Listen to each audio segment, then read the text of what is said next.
Hey everybody, I'm Sean Robinson. I'm Carson Gruba. We've forgotten how to make a video because we're actually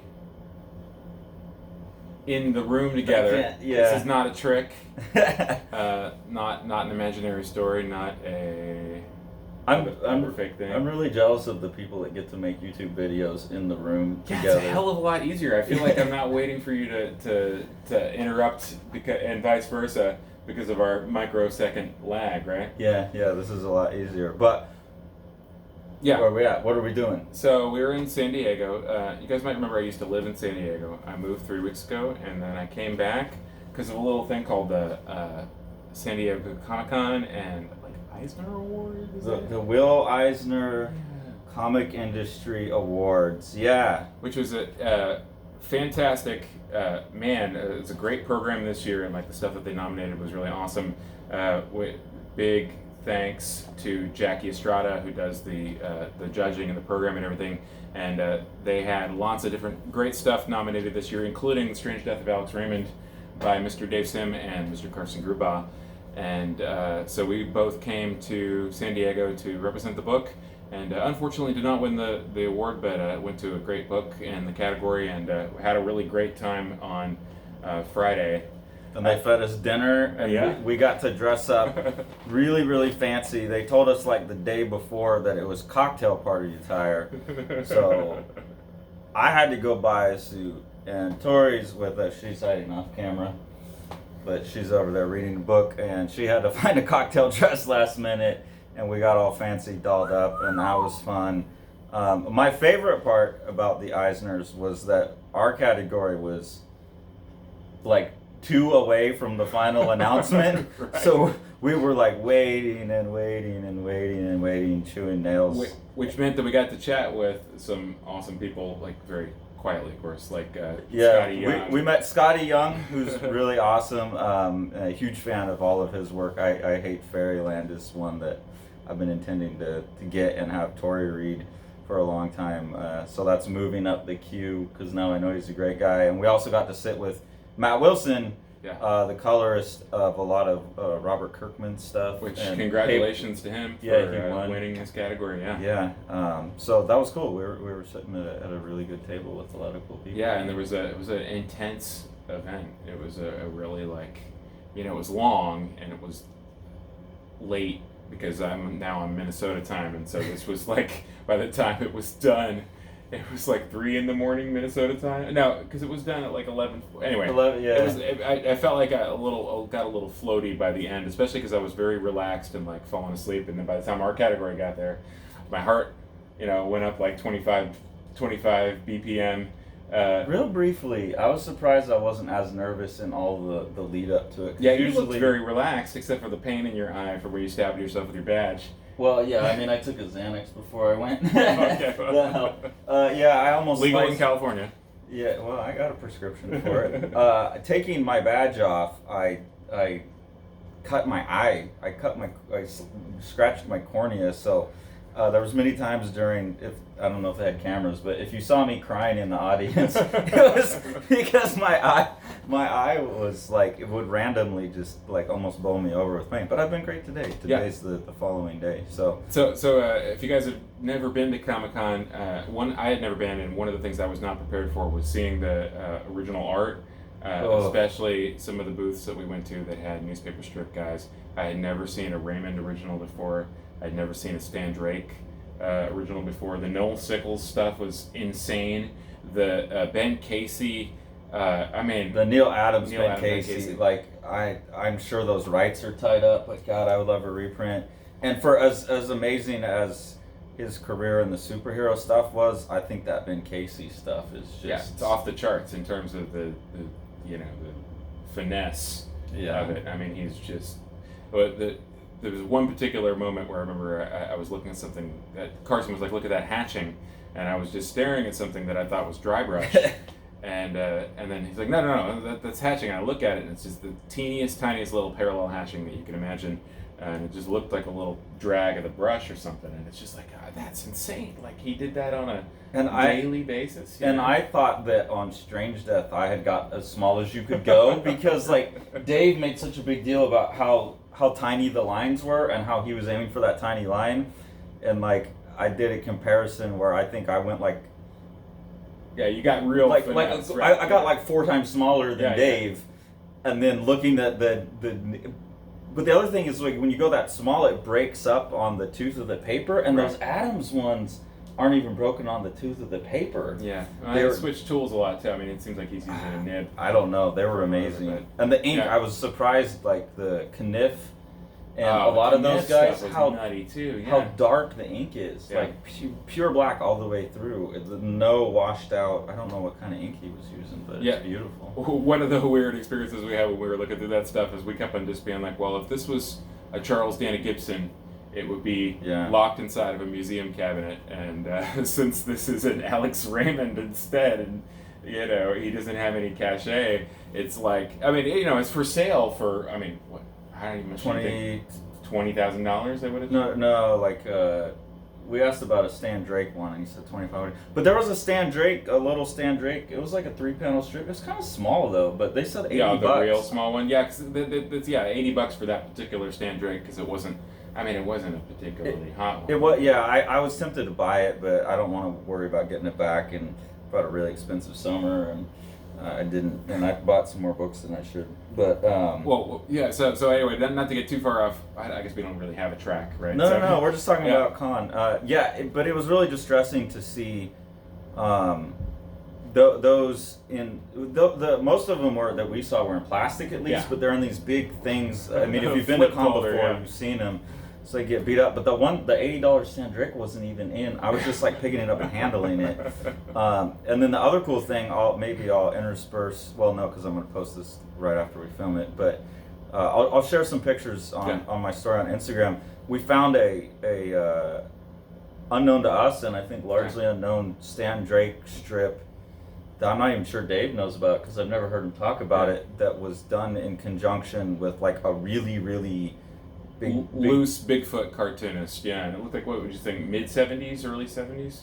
It looked like peak Stan Drake though. It wasn't him hacking it out like he does later in his career. Yeah, so they did it 1 month's worth of samples for it. It was called Annie's Little Orphans, or Lil Orphans, LIL.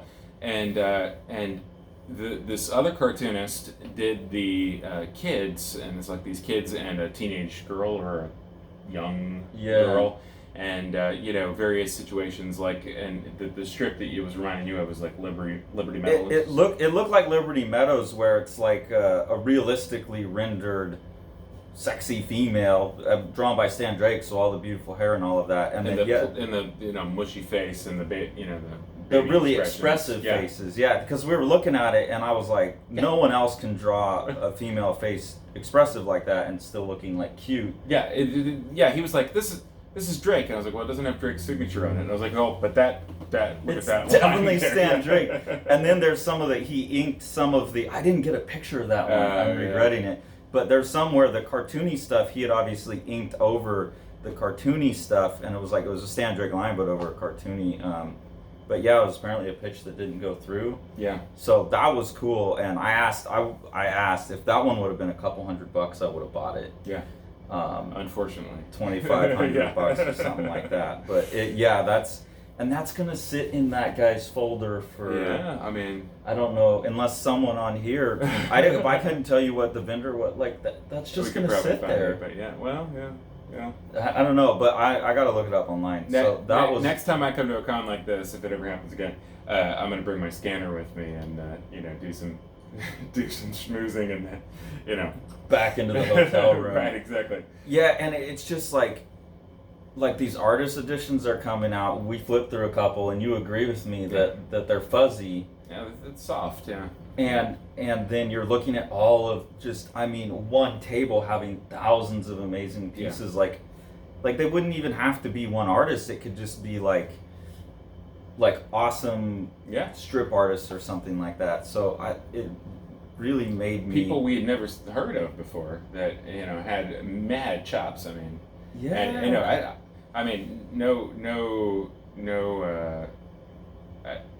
it is hard not to make direct comparisons. Like there's nobody working in comics right now who can draw like in that fashion. No, just definitely not. And no. I don't mean that as a knock on anybody now. I'm just saying it's that, just like, out of style. Yeah, people don't know how to do it, and like you can study it as much as I did for.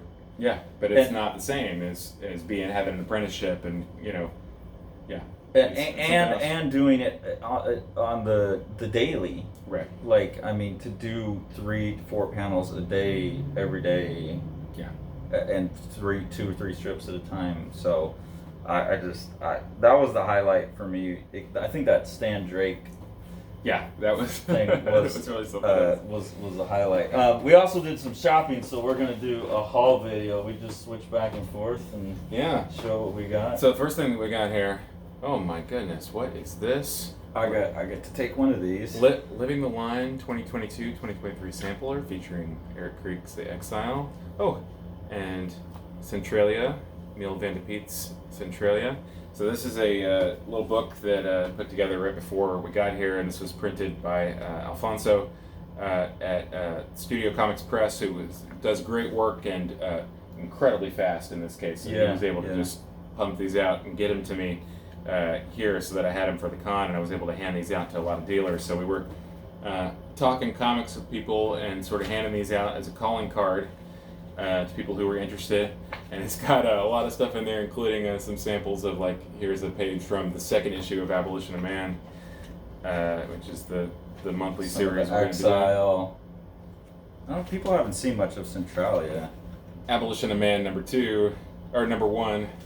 We've talked about Centralia a lot, but people haven't seen. Here's some Centralia. Sean's been talking about this book a lot, but yeah, which I've been describing to people as it's sort of it's like a YA Mobius. Yeah, that's an apt description. Anyway, so these samplers we've been bringing around to different vendors and sort of. There's only 100 of these in existence, so. True. Maybe you can find a retailer that we handed one. You can, and in fact, if you are the first U.S. Resident commenting here, I'll send one in the mail to you if you want to see. So drop us a comment and let us know. I would like one of these, and send us an email. And we'll give a shout out to Cobra. Yeah. Comics. Fantastic. Retailer. New to retailer we're talking to, Cobra Comics, Kobra. And really amazing guys, and really innovative retailing system. Yeah, they were really interesting. Super smart and super motivated to make the boring part of retail easier for themselves, which is a fantastic thing. And I think they're going to change the industry, because they had like other retailers lined up, like looking like at how you're doing it. So it was really nice talking to those guys. And they seemed really excited about the abolition of man, because they understood the tech implications of it more than a lot of other people. So they were fun. All right, what else did we get? We went shopping. Yeah, so a lot of this came from like 2 or 3 booths, right? Picked up our pal Brandon Graham's. I don't have all of the Prophet collections yet, and so this one is number 2. And this has got, some of the artists that I really love who are on the Dalrymple. I don't remember how to. Farrell Dalrymple. Farrell, yeah. And Simon Roy is on the book fantastic. Too. And I've got it, number 1 and number 3, but I had never picked up number 2 and number 4, so I got. Now you got the complete perfect find. Is this the last one? I think there are maybe 5. Anyway, not sure. I'm a little scared by the Rob Liefeld on the back. Yeah, I didn't know they actually. Okay, well, did Liefeld do some work in there? Yeah, I don't know. He's not credited on the front. We'll find out.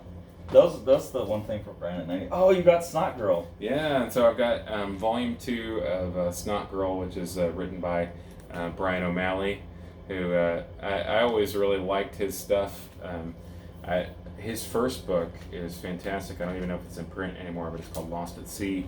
Really charming stuff, and this is drawn by Leslie Hung, and she does a great job. A little more of a realist than Brian, I'd say. Oh, it's pretty manga influence still. I haven't read that book in a long time.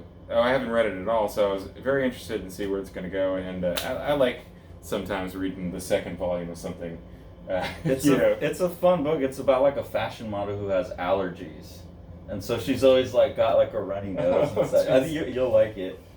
And then I got The Golden Age, book 2 by Roxanne Morel and Cyril Pedrosa.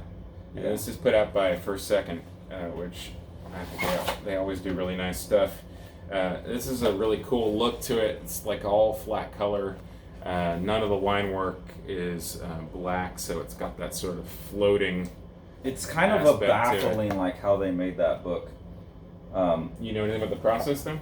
No. So this is a book that I've had sitting on my shelf for a while now. Okay. I've had volume 1 for at least a year, and volume 2 came out recently. It's a book I've wanted to talk to Sean about for a long time. Okay. So when we saw it, I was like, hey Sean, like, look at this. You like this, right? You should get it. Because process is actually one of the things I wanted to talk about on this book. So yeah, really fascinating stuff. And this flat color thing really gives it like, what would you say, like a 30s painting vibe? I don't even know you how know the emergence of what's that movement called? The emergence of acrylic paint. As soon as you had acrylic paint, you had people trying out stuff.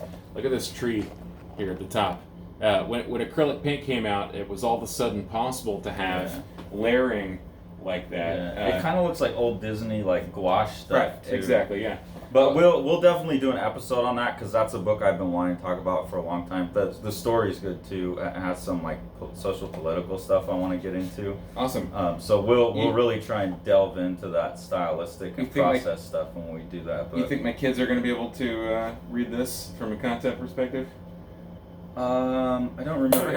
It's political, so I don't think they get it. I don't think there's anything untoward in it. We both got. Yeah. This is cool because we did that video. And here we have volume 1 of Alex Sinner, which at the time we did the volume 2, I don't think that this was available. Like, wasn't this for some absurd price, like $250 or whatever? It was hard to get online. Yeah. And we got it for what, half off? We did, so which means that we each picked this up for $15. Yeah. Which not bad for 400 pages worth of really nice looking comics. I don't know how I'm gonna feel about this in like a bulk form like this. Like, I felt like his stuff was so dense. I would read it one story at a time. Yeah. I started to read volume 2, but it had like little. Because we read the one story for the Keith Giffen thing, and we did a video on that, and then I was like, I have it and I like it, and I tried to read it, and it was like as seen in volume whatever or in this story, and I realized it was less piecemeal, that there is some continuity. So I was like, I'll get that book eventually. So I think we're both excited to have the complete it's fantastic. of that. So speaking of stuff we did videos on recently, here is the Ballad of the Salty Sea, Hugo Pratt. Where'd you get Corto Maltese? That 50% yeah, off? this was 50% off, which was insane. I'm sad you found that one. And unlike a lot of the other IDW ones, this is looking pretty nice in the reproduction standpoint.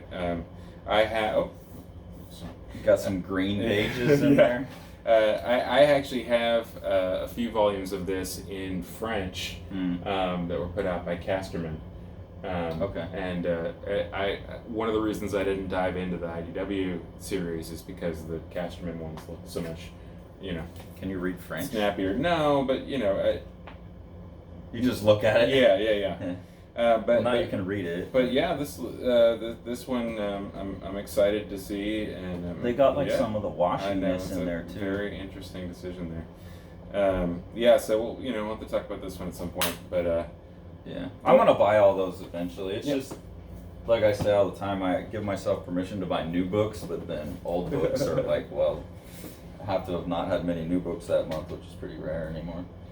So this whole booth was remaindered stuff, which was interesting, and it's all half off, which means I gave myself permission for stuff that I know nothing about, or had no impression of whatsoever, other than and this is just the design. It's just called Cats, and I liked the title, I liked the artwork, I liked the character design. Such an inventive title. Well, I mean, sorry. The logo. This. Oh, okay. The cat logo looks like the cat's tail right Just here. really like the word cats. Yeah, cats. It's my favorite play. Yeah, and something about the. You like cats, right, babe? Yeah. Okay, Tori's back there. She likes cats. Are we gonna sing a song from Cats? No, I don't know it. The movie Yeah. looked terrible. But this seemed very cool, and something about this artwork was really appealing to me. I don't know anything about the story. I don't know anything about the author. I don't know anything. It was put out by Dark Horse, and boy, is that some nice artwork. Sean's gonna have to start doing some one-man reviews. Wait, yeah, we will see. I mean, I'm gonna have to start working at some point here too. Yeah. we will see. I thought my kids might enjoy this, so please don't tell me that this is not enjoyable by them. We will find out. But this is Luke Pearson, Hilda and the Bird Parade, and I'm a sucker for these type of typographical things. But anybody notice anything about this title? Do you notice where this font comes from? That looks like Tintin. This is a Tintin. Yeah. I mean, it's not. I wouldn't call it an homage because they're not. It's not an homage. They just like graphically are evoking it, and it was strong enough that I was like, ah. So this is Flying Eye. Yeah. This is the children's subsidiary of No Brow, and No Brow's the people I'm always. Yeah. I actually picked this up and showed it to you just for the paper, okay, and I gotcha. almost bought it myself. Yes. Everything we've seen by No Brow has a fantastic design, and we talk about design a lot, or sometimes. Yeah. But like this is a very subtle kind of thing. Like someone just decided we are gonna evoke Tintin. Yeah. And you know what? It's an adventure story, and like I was not disappointed. I literally like you handed this to me, and I saw this. Yeah. Like this. This is what I saw, and I was like, yes. Yeah. I was already saying yes. That's another one that I was like. I know I can get it. I was just trying to show it to you, Sean. No, like one that I almost took myself, but I'm glad somebody got. Let's look at that. Yeah, so speaking of my kids, so. Wow. So. You got that 50% I off? did. I got this 50% off. This made it all the way to the end of the con at this people's booth because it was really far away on the bottom. I had to kneel down and I had to reach my arm all the way over to grab it. I could see what it was. And I've got those long 6'8" arms. My wingspan is 4 inches longer than my height. So I've got the 6'8" reach. Can you touch your knees while you're standing up? I have big old sloth arms too, and I can I touch don't know. my knees. I'll have to find out. That seems. Can we seems touch plausible? Sure. Okay. No, not bending over, just like this. Oh, Like my that's knees? Yeah. No. That's my kneecap right there. Jeez, are you serious? Yeah. Okay, well, there's our crotches for. We both have wingspans way bigger than our height. Yeah, so a lot of people seem to think that the 70s Peanuts is like less than for some reason, but I don't know why, but my kids really like the 70s Peanuts. Oh, okay. They are really into like the schoolhouse that threatens to drop stuff on the kids, and they're really into the really depressing like baseball ones that are like over the top, like Charlie Brown's gonna kill himself, and Peppermint Patty's like a drill sergeant. Like they really like the brutality. I'm sorry for what you're gonna go through when they're teenagers. They're gonna turn into Chris Ware. So this is this is 5 years worth of Who's that by? Is that a Fantagraphics? Yeah, Or IDW? Fantagraphics. And this is 5 years worth of Peanuts Sundays. And so I think they're probably going to really enjoy this. So hopefully they won't watch the video. and have it spoiled. Right, exactly, yeah. But let's see, we're almost down to the bottom. Oh, no, you got you got all kinds of stuff. I bought a lot of stuff. Man, what was I thinking? So we got one issue of this is Jonathan Hickman and Mike Huddleston. Mike Huddleston. I had never seen their stuff before, but Huddleston is amazing. I mean, probably everybody who's watching this, thinks that I'm a schmo for not knowing who they are. But one of the things that I love looking at this just immediately is how much stylistic variation there is, even from page to page. It's not just like sequence to sequence. And, we saw a collection of this at the Image booth, and I wasn't ready to pony up for the whole collection, but I was definitely ready to pay $1.50 for a big old issue of it. which it looks amazing. So I'm excited about it, and I quite appreciate the dense little graphics. Infographics. Yeah. So really a nice. Are you a celestial messiah? Oh, is that the one where it has the flow chart? Yeah. Yeah, that's a good part It's of that fantastic. one. So what we had seen what is this 3W3M, which is Hickman's Substack, and I've been really frustrated because I like the Hickman and Huddleston team, but I don't want to subscribe to a Substack and get digital comics, and they had this like con exclusive book. And so I grabbed this, and I was telling Sean like how much variety and how much I like this artist, but this one it's smaller, so it didn't have as much variety. And so when we saw Decorum, I was like, okay, this is the guy I was talking about, and kind of showing him the Hickman design stuff. And yeah, it's fantastic. It's it's a smart.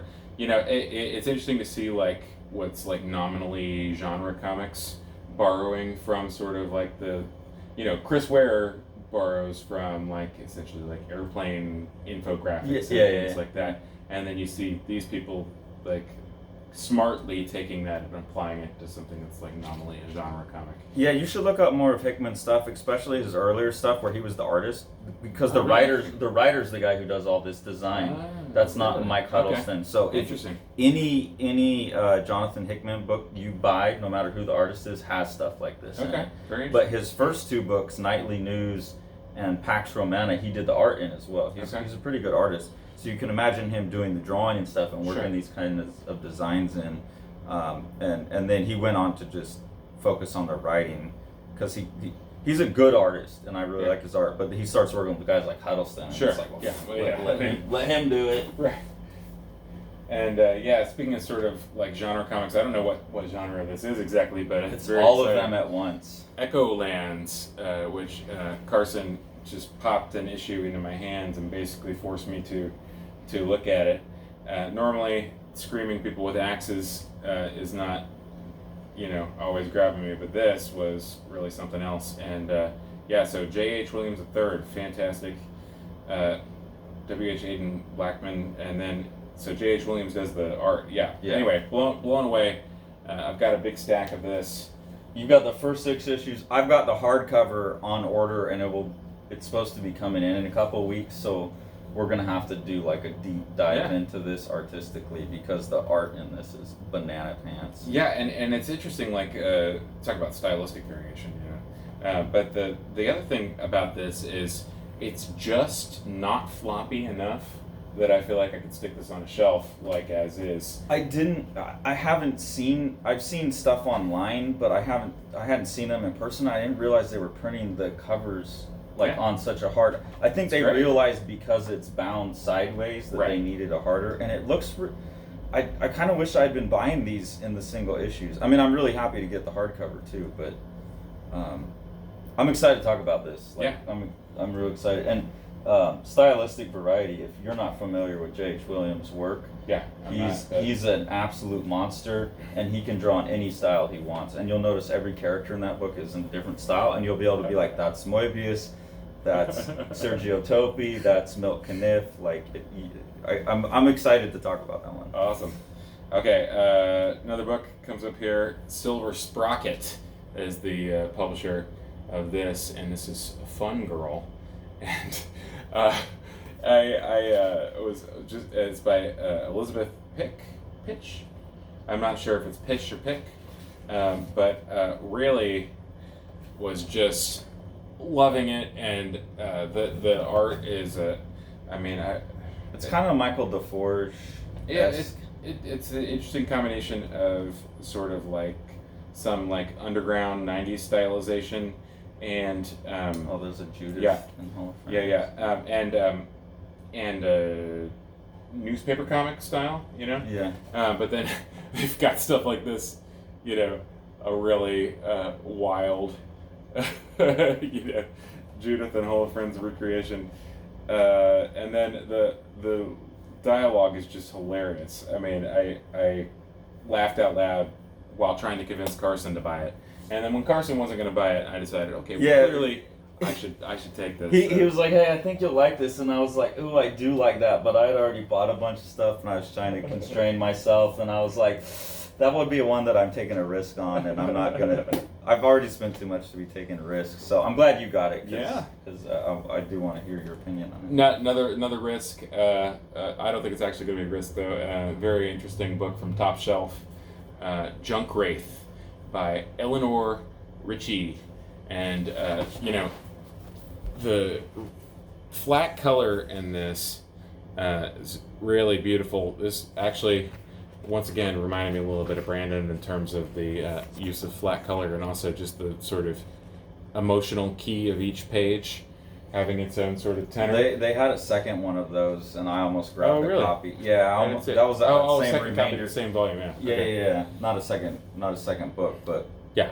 Another copy. I almost grabbed it again. I'd already spent a bunch of money. And also, like Brandon, some kind of infographics and things like that, which I thought was a nice little touch. And, cute designs and also fairly, funny. Those aren't facts anymore. Yeah, that looks like it might be kid-friendly, too. I'm not sure. Obviously, because it didn't have romance. Just as a one-liner, I have no idea what it's talking about, but that's a funny one-liner. And, this little, blob creature. This is just on a flip through. This was, an immediate buy for me. So, really looking forward to reading about Eleanor Richie and seeing what she's got. Another Eisner Award winner here. What we got? Ed Brubaker and Sean Phillips. Nominee.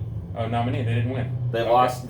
This is Destroy All Monsters, but Monsters destroyed them, as it did everyone. Congratulations to Barry Windsor Smith. He basically, Gary Groth, accepted half the awards. All in the name of Barry Windsor Smith.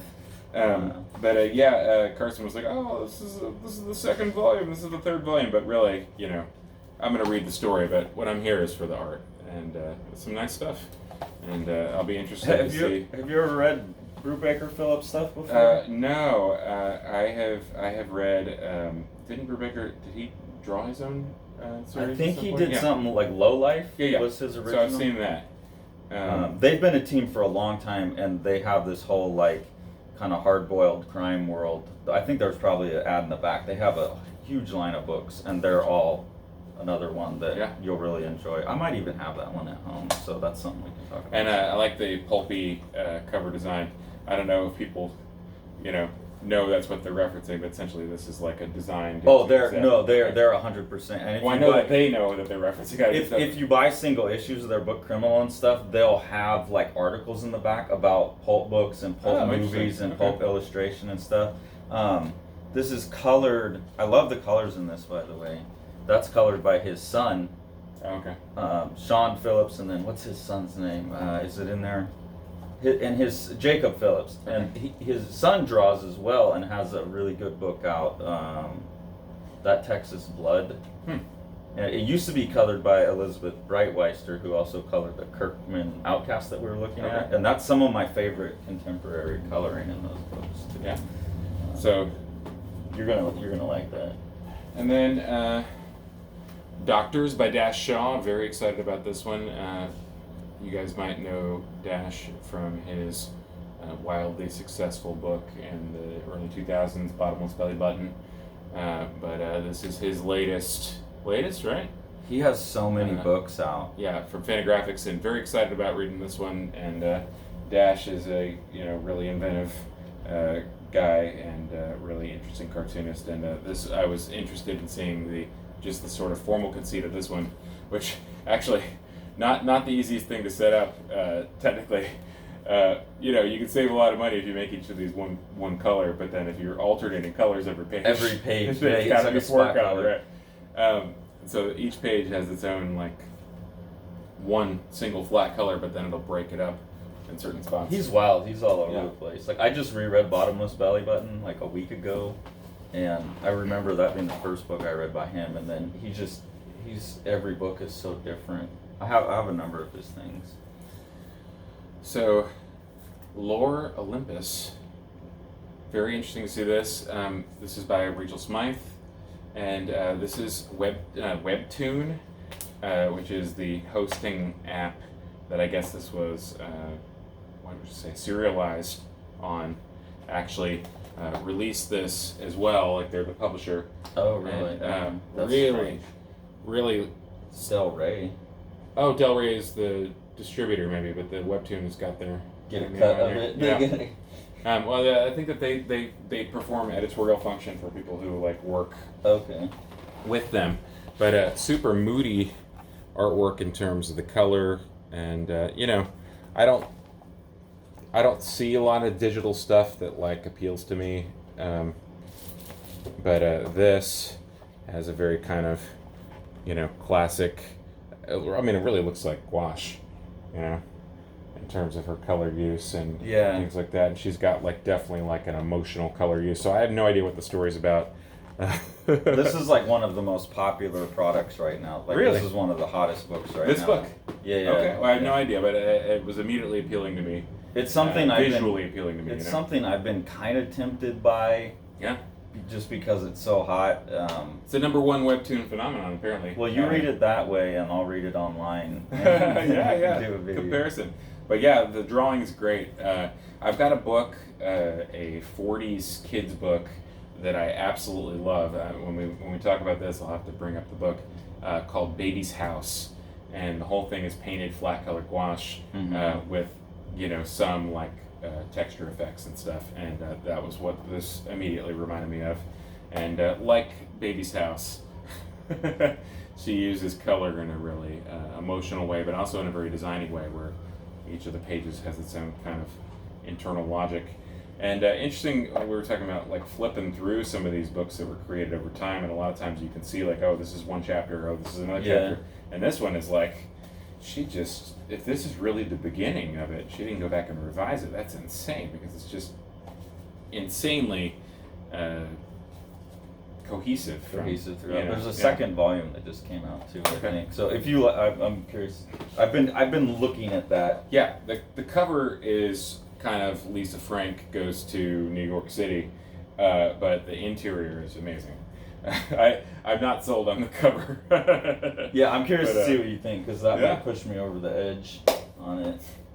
All right, what do you got? Okay, so I got the Lac Center and the 3M3W. Then what's this? Yeah, I got a 1 of 10 limited edition of the first issue promo copy of Abolition of Man, and it's very satisfying to see this. I can't even call it my book.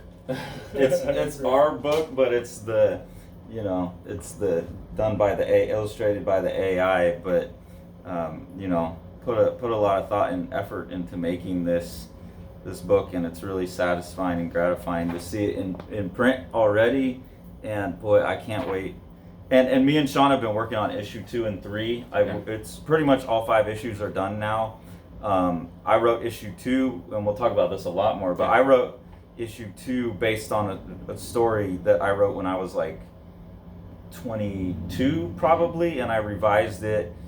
It was something I intuited at the time, and I understand what I intuited a lot better now, so I was able to revise it. This is some artwork from issue 2 here, and as we've been working on issue 2 and 3, we've just been so happy with the way it looked.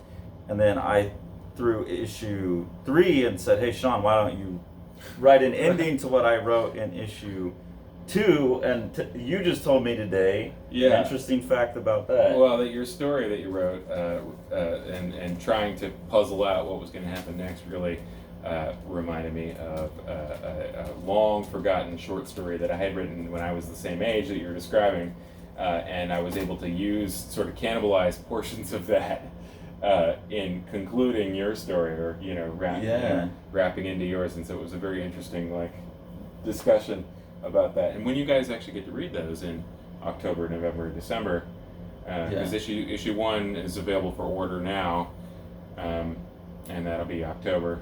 It actually comes out, and then November is number 2, and December is number 3, and then January and February for 4 and 5. But when you guys actually get to read it, we'll have a video discussion up, and we'll talk about the content with you and everything. But it's been quite exciting, and sort of it's fun to have something that's already there to work against. You and I talked about this in painting. Yeah. It can be intimidating to start with a blank canvas. So like, you know, you can sort of short circuit that by doing something where you force yourself to have a first step that you're not in control over. Yeah. And it strikes me that the AI stuff is a similar kind of thing where you've got something to push against the entire time, you know? Or something to give control up to. Right. It's a weird thing for me to like. You didn't have a first step. I didn't have a last step. But your answer to my first step made me go back and revise it. Right. And the couple days before con, I was putting together the issue that Sean wrote, and then going back, able to like. Tweak it's fun because we have all 5 issues done.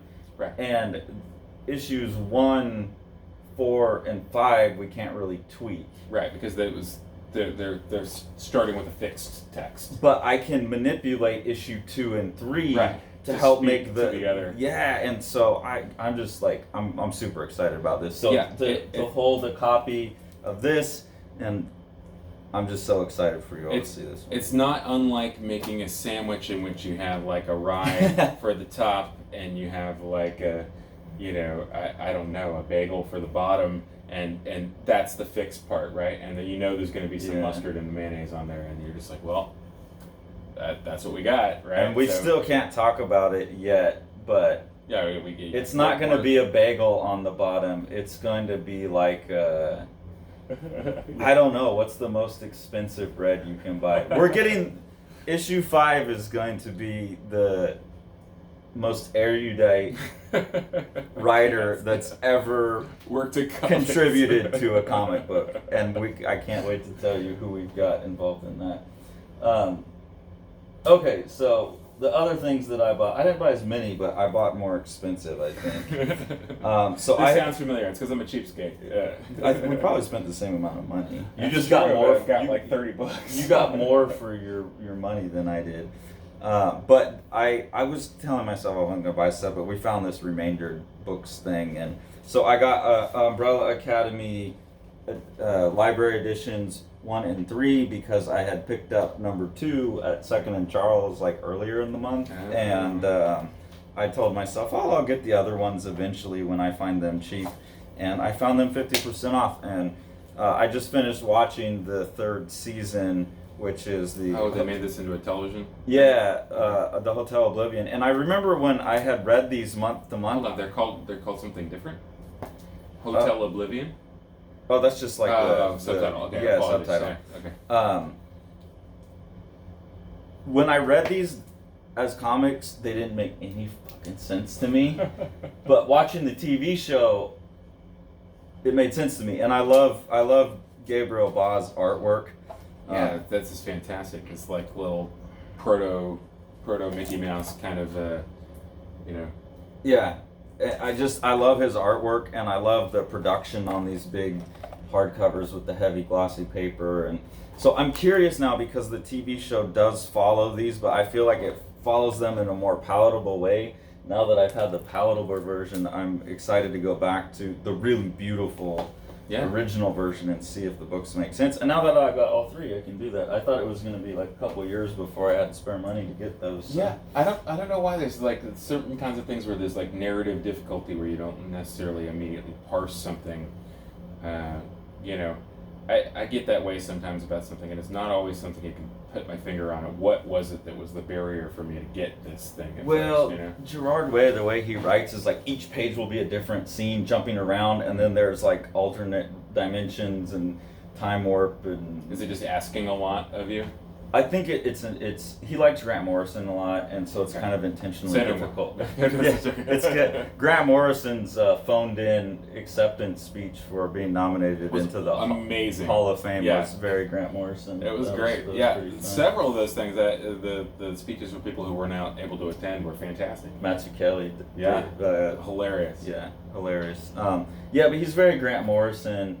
And kind of purposely obtuse, and I think they cleaned it up for the TV show and made it easier. So I don't know. But the other thing is sometimes writers like that make sense when you read it all at once, but if it's coming out monthly, you've lost the train of thought. Yeah. Like I was telling you about Brandon, like that was always my impression of Brandon stuff too, is like I never knew where the story was going until I read them. Like Rain Like Hammers, read it all at once, and it makes a lot of sense. Read the first issue and the second issue a month later, and you're like, well, you got to connect them back together in order to make this this series aspect. So I'm wondering if reading all 3 of them plus having the TV show will make more sense.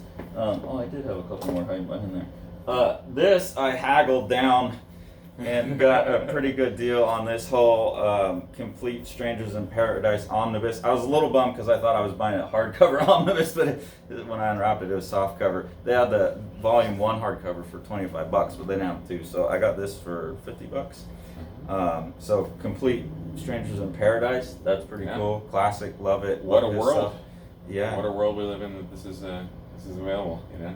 And he's grown his own world into all these other books that he's done, and I have been wanting to get them all, but have always loved this and really happy to own a nice copy of it. Yeah. So if you want to know what type of social people me and Carson are, so we didn't go to the Terry Moore booth.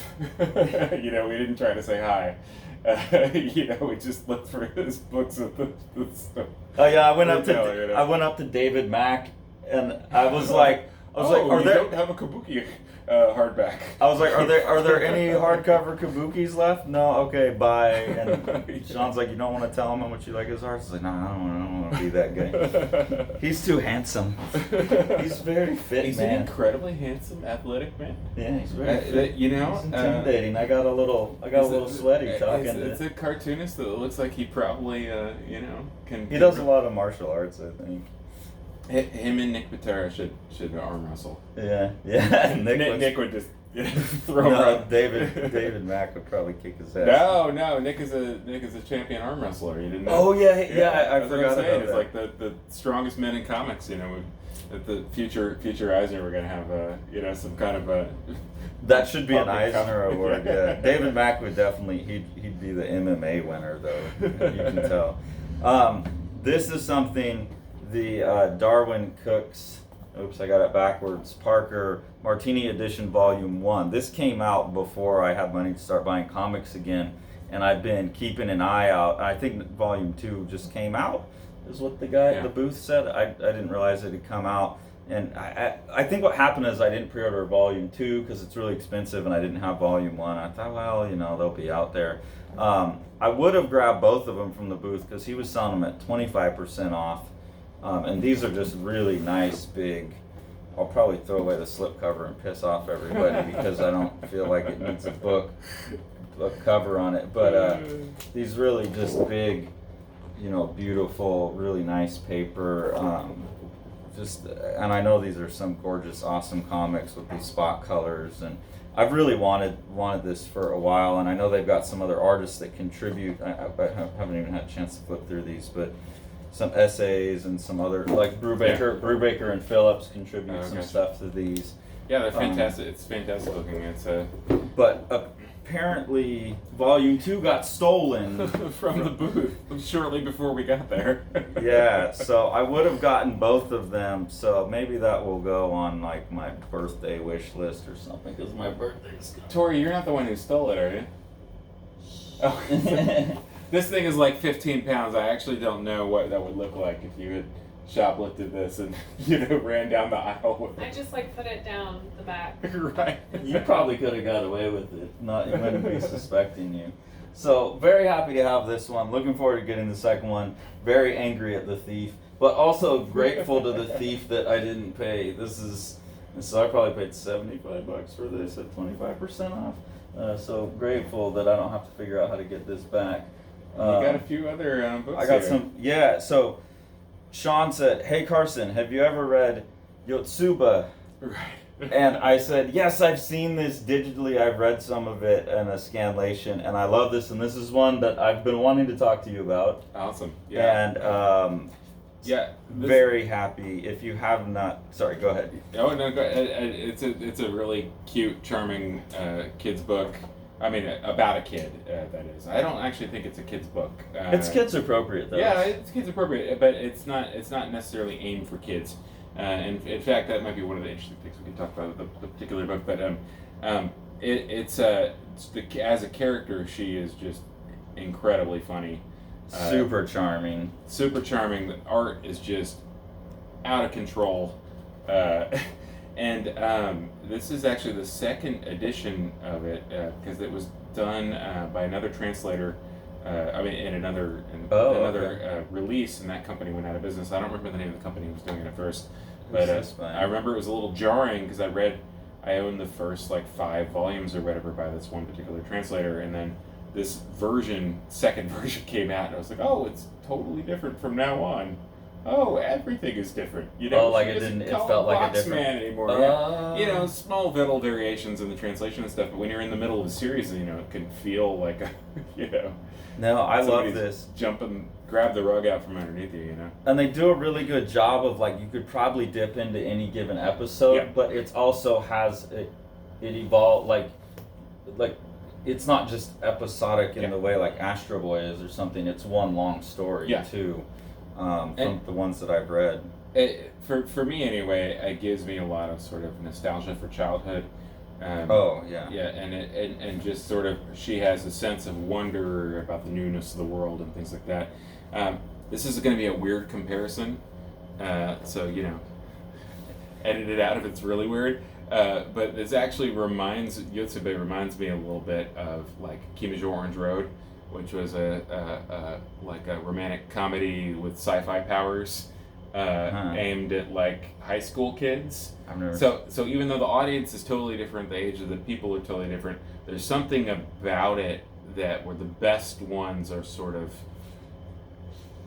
I mean, I guess it's nostalgia is probably the best way to describe it, but like not necessarily nostalgia for a specific childhood that you had, but like a sort of like idealized. Well, you're right. It's like the wonder of like this right here is, and this is also what I like about the book is it's a cartoony book, but then you'll get those really awesome like realistic manga backgrounds that you get, and it is that like she's just so excited about what's this right. Okay, yay, woo, and gangway, you know, it's like crashing her bike into people and stuff. That it's the nostalgia for the feeling of childhood. Right, exactly, yeah. Not necessarily that my childhood was anything like hers, but that, you know, this just sort of like feeling that something could have been that way somehow. Anyway, one of the scenes I remember from one of the early volumes that just stuck with me forever is she's so hot and she's explaining to her dad. It's just she's just like wilting, and and she says, "I want the air conditioner."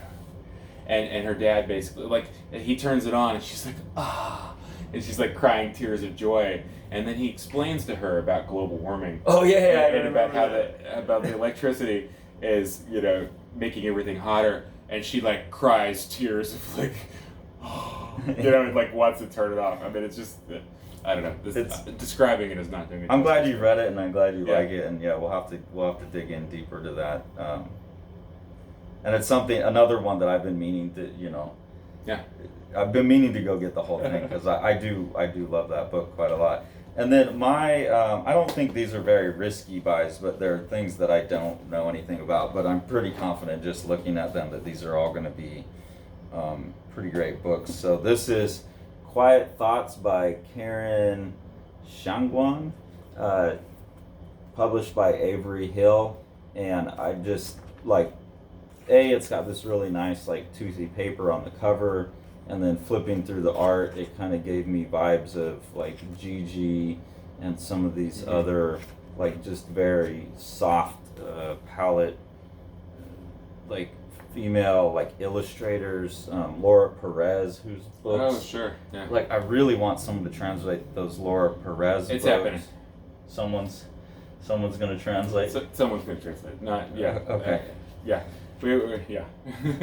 You know that it's gonna happen. Yeah, it's gonna happen. It looks like Laura Perez's work, who's I've read her book Castaways from Dark Horse and fell in love with the writing, but I had seen her stuff on Instagram, fell in love with it, and so this gave me those similar vibes. And I something about these artists are really speaking to me right now. And then someone else that I grabbed, and I think I've seen this artist's stuff somewhere else because the name sounds familiar. I saw it in a anthology, like a Fantagraphics Now or something like that, and fell in love with Kurt Ankeny. The name sounds familiar. This was also show them the drawing on the back there. Yeah, and then similar where it's people like using more like fine art materials, so like colored pencils, and a real good stylistic variety throughout the book. Where just some really like some really simple abstract kind of spot color pieces. There was one that, here's some really like nice kind of brushwork. So the guy's all over the place, but you can tell just draw his ass off. And then, here's the kind of colored pencil looking ones. So I know I've seen a Kurt Ankeny somewhere else before, and I'm really happy, really excited to dig into this book. That's what I want more of. Your pile is much more tasteful than mine. I think I just kind of went for, went like 80 different directions, and you've got like a restrained. Well, but you go like, I got my pop culture stuff too, But I think you're not as familiar with like the pop culture stuff, and I think you're like, oh wow, I didn't know like Mike Huddleston. Whereas I've seen most of that stuff, or like a Decorum, I did a. Sure. Sean doesn't even know like half of what I put on the channel with his. Like 90% of the channel under your name is things that you don't even know what I'm talking about. Which that's what I like about the way we work is we both just go do whatever you want to do. Dude. I mean it's not. So I think that's what it is like you're kind of like, it felt like you were feeling things out, like you were getting to re-familiar. Yeah, I'm really familiar with the new terrain, because it's, I've got an 8-year hole in my comics reading, Yeah, and I feel like you were like kind of a early 90s comic kid, and then you went to the manga. Right. And kind of just checked out of the mainstream superhero and even Image. I haven't seen anything, No, and like the reason like I know Brandon's stuff is because of King City. It's not because he worked on Prophet, King City and Multiple Warheads, and it's like that stuff was in a different realm, Well, and I've just been lucky in the last couple of years with my job, and then the extra jobs that I have given me kind of more expendable, so I've been able to keep more current. So I was spending con looking for things that were like harder to find or that I never heard of. This one I got from Fanfare Ponant Mon. Yeah. This is Bolet and Frederic Bolet and Benoit Peters of Peters and Scoyton's Obscure Cities. So I believe that Peters must be the writer. And then it says, with the collaboration of Jiro Taniguchi and... Did he do layouts or something? I'm not sure. I haven't... By the creators of the cult titles Yukiko Spinach, The Walking Man, and Cities of the Fantastic. So it seems like a collaboration between, I don't know the third guy, but Taniguchi and Peters are like some of my favorite guys. We're going to look at a Peters book. The Tower. Yeah. With Francois Scoyton. But yeah, I'm curious to see what Taniguchi's... But it's definitely not Taniguchi art. It's almost reminds me of... kind of like the Bastien Vives, like black and white with color open, but a little more realistic. It's definitely photo referenced, but like really kind of loose. So high hopes for this book, and I'm curious to see what Jiro Taniguchi's. We've just been going. So I haven't been able to see what his contribution to this was. It does have like some layouts, so maybe Taniguchi did the layouts, or did some writing. So. Right. I'll definitely be doing a review of this book. And Fanfare Ponant Mon, if you guys have never read any of their stuff, I mean, really fantastic. I mean, they do a huge line of Taniguchi, but they've done a lot of remarkable stuff, and we had a blast talking to them too. And this was the other book I got from them. So this artist... They've had 33 Eisner nominations, and they have not won a single one. Not won one. 33. Damn. 33. Scotty Young seemed to have had a number and never won. Poor Scotty Young. He was so nice. We met him for the first time last night and had 2 nominations and he had 3 nominations. 3 nominations, and he was a presenter, but he didn't win anything. And I was like, that's kind of hilarious that he gave his acceptance speech during his yeah. He was a fun guy. I hope we get to know him better. I hope we get to communicate with him. So I grabbed this. One of the first things, I should have gone back and got that book. Shit. Oh well. One of the first things we saw when we walked in was some anthology book. About Holocaust survivors, and each Holocaust survivor story was drawn by a different artist. Yeah, I should have gone back and bought that. We couldn't. so big. Yeah, totally overwhelming. Yeah. We spent an hour trying to get back to. You were like the Ponton Mon guys wanted to meet you, and it took us an hour to find it. But when I flipped through that anthology again, kind of like the Kurt and Kenny. I don't know, just this vibe, the GG, this other one that I got. What was this gal's name? Karen Shangguan. Like there's a vibe that I'm really into right now, and this artist had it as well, and so I like immediately added them on Instagram and like to follow them. And then when we went to the Ponton Mon, I don't know how to say that, Ponton Mon. I saw that they had a book by him and his sister, I believe. They said it was his sister that wrote it. And so I had to get that, and it looks amazing. I'm really looking forward to this. And yeah, a real classic illustration style. The art really reminds me of, I'm not going to remember it off the top of my head. There's a children's artist who only did a handful of books, but was a realist, but had a really nice touch with two color process. Kind of Dave McKean too. Mm-hmm. Yeah, when he works in that mode, yeah.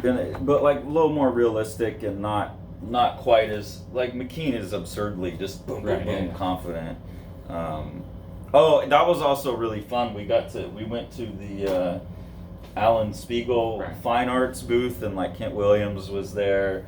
And they had a bunch of Dave McKean, so we got to see a bunch of the original McKean and Kent Williams drawings. Yeah, all quite fantastic. And we showed them the Abolition of Man preview that we had, and we're sorry that this robot that we're working with is ripping off all the artists you represent. But they seemed pretty interested in it. So it's a fun conversation. We got a lot of stuff. I don't know how we're going to get it back on the airplane. Yeah, well, fortunately, we have different luggage, so let's just take a look here. Yeah, we got a good haul. Oh, you know what we didn't look at? Oh, yeah. So Daniel Danger here is a really great illustrator. This is not going to be representative of his actual stuff because he actually screen prints all this stuff.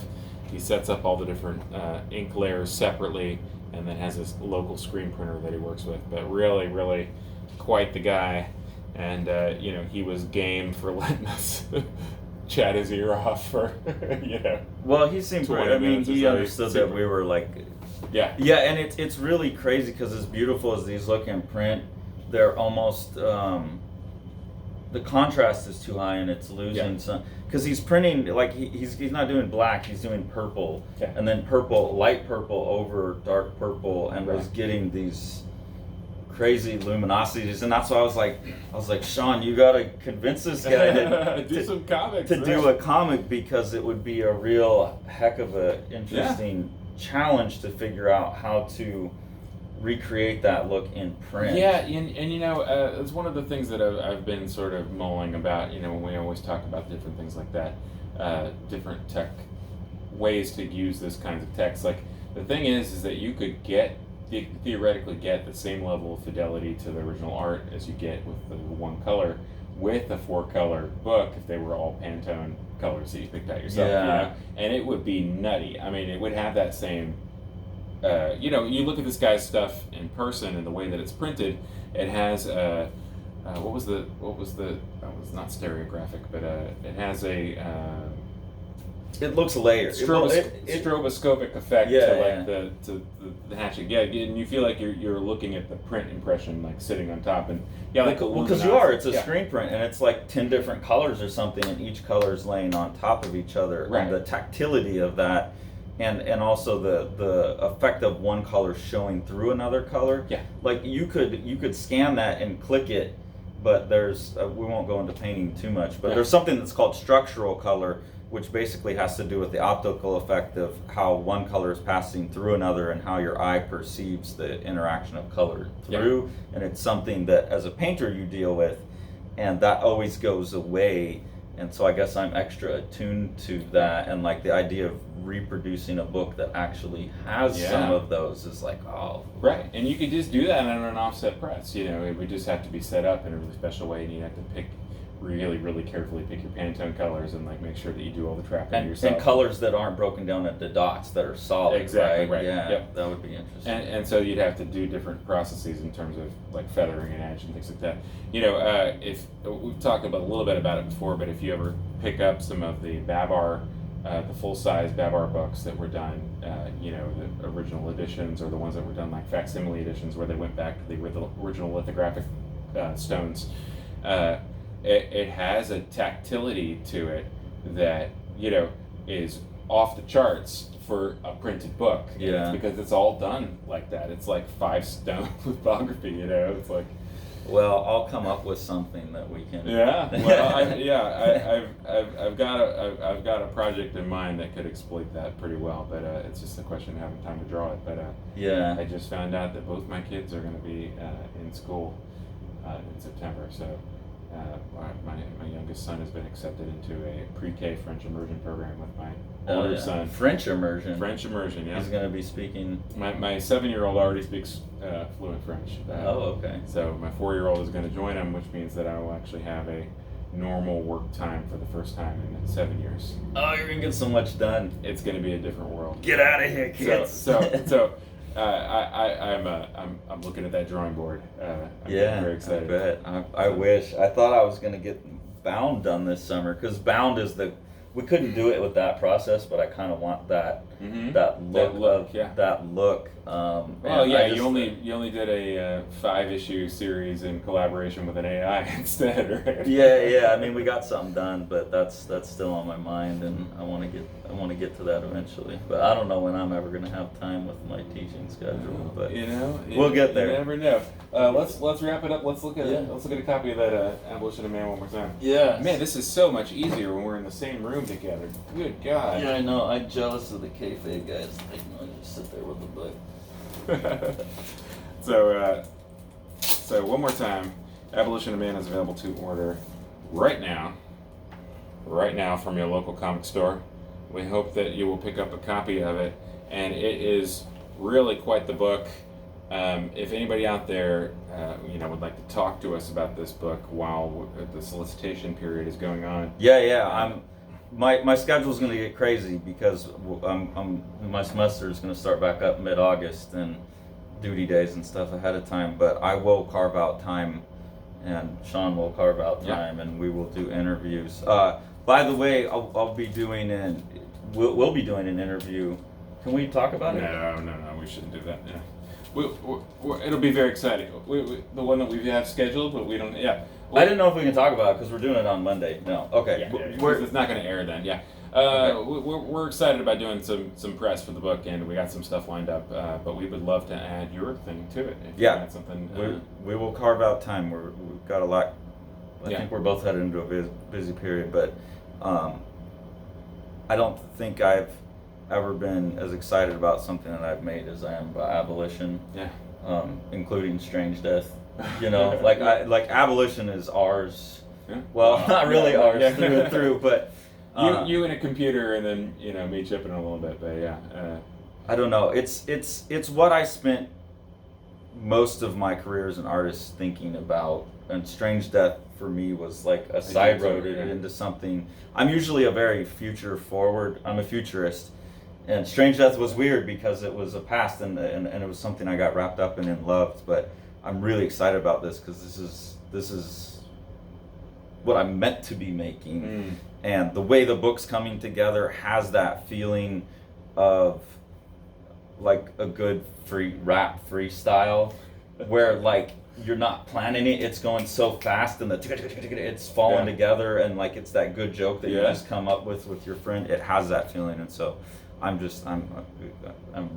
thrilled about it. It's a different thing than picking away at something, right? Having this thing where it's picked at or picked, and you just kind of just have this like making something on the fly. Like, you're responding to the thing that happened, and then the thing that happened is out of your control temporarily, and then you're responding to that. Yeah, I mean, the script I wrote for number 3, it was like scenes that were like impossible to do with the AI, and it's like, well, guess that one's gone, Yeah. But it's also like feels like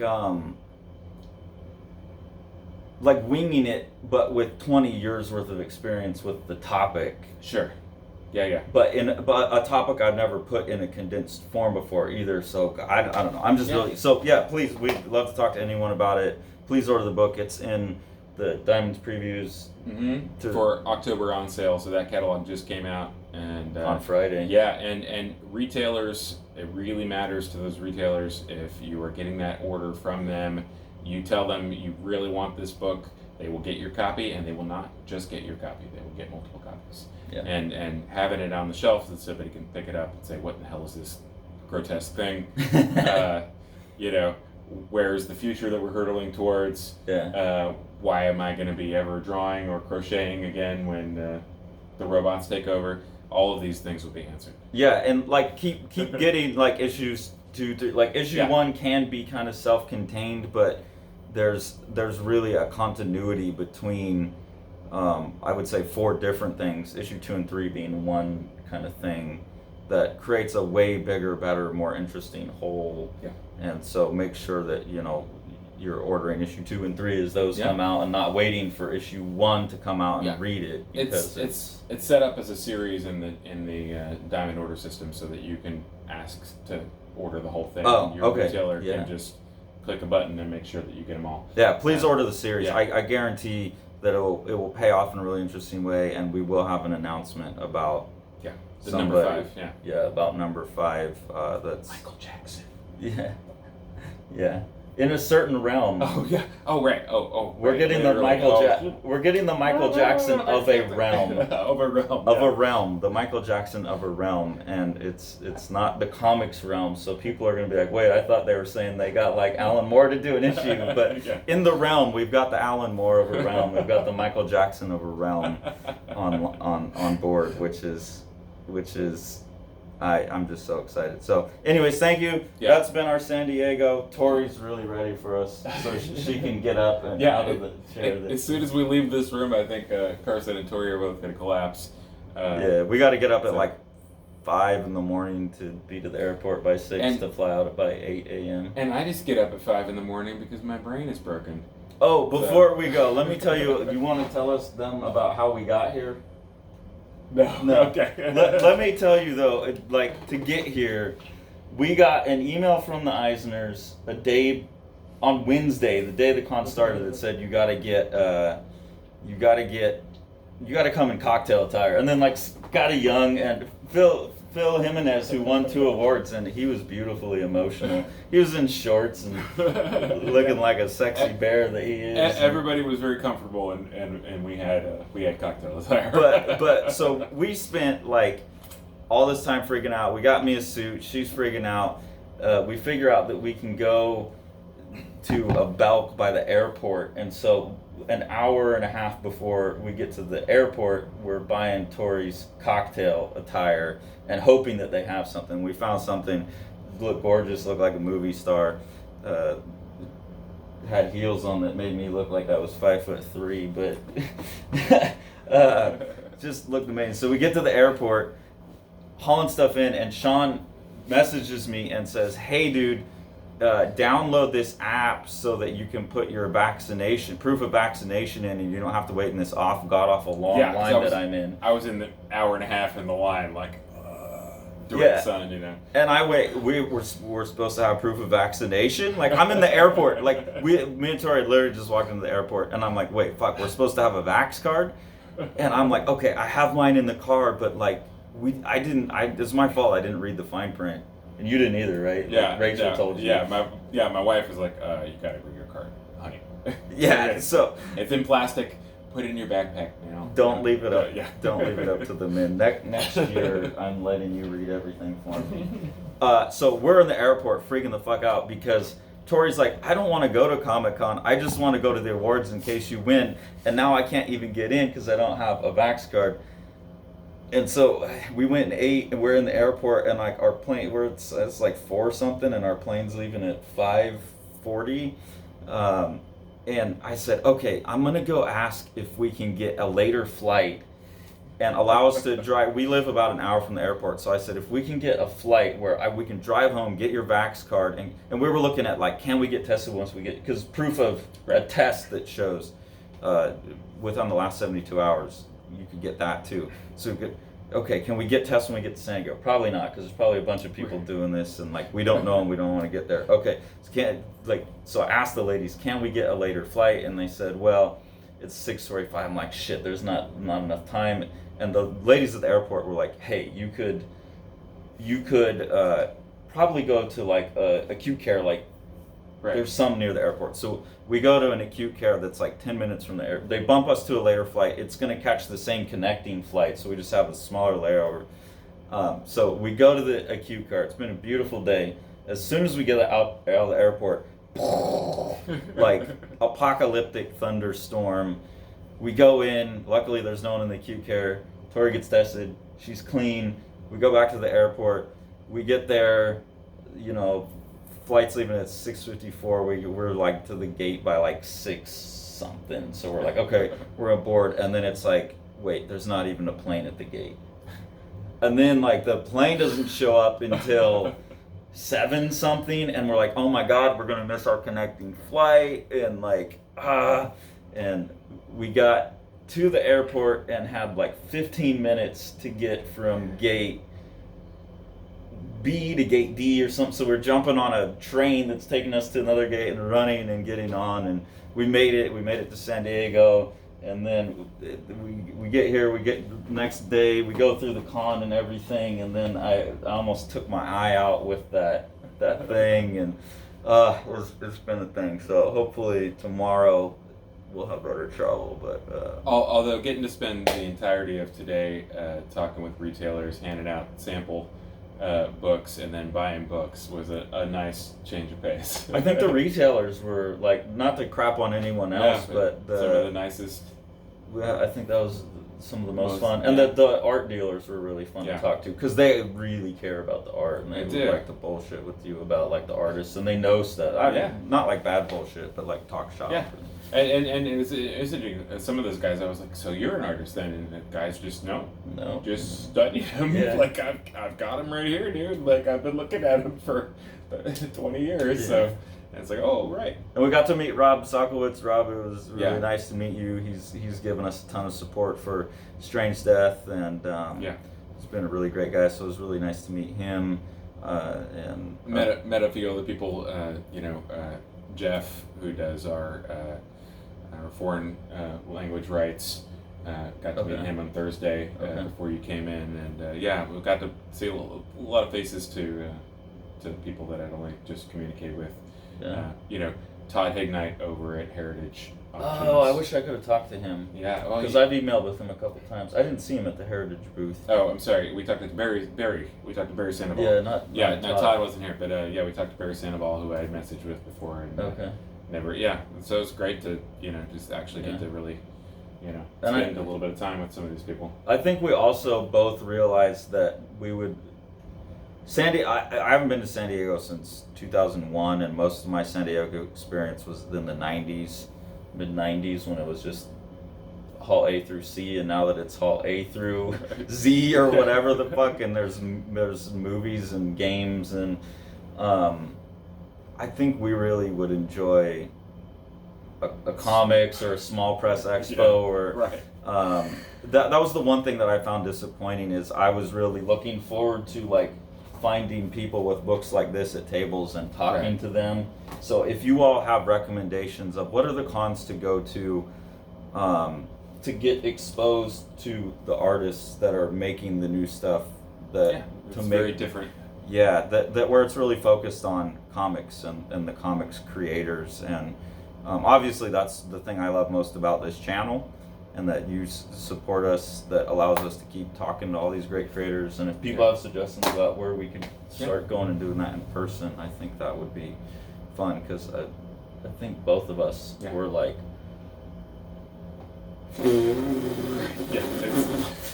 and you almost get run over by a Jawa or whatever, by the 13th time that happens. It's like, what am I doing here?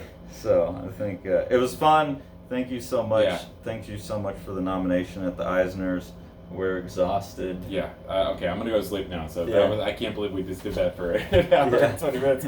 Hopefully, And if you made it to this point in the video and you're in the U.S., I will send you a Oh. copy of the first person that comments that made it all the way to a minute or an hour 20. I will send them a copy of the Living the Line All right. sampler book.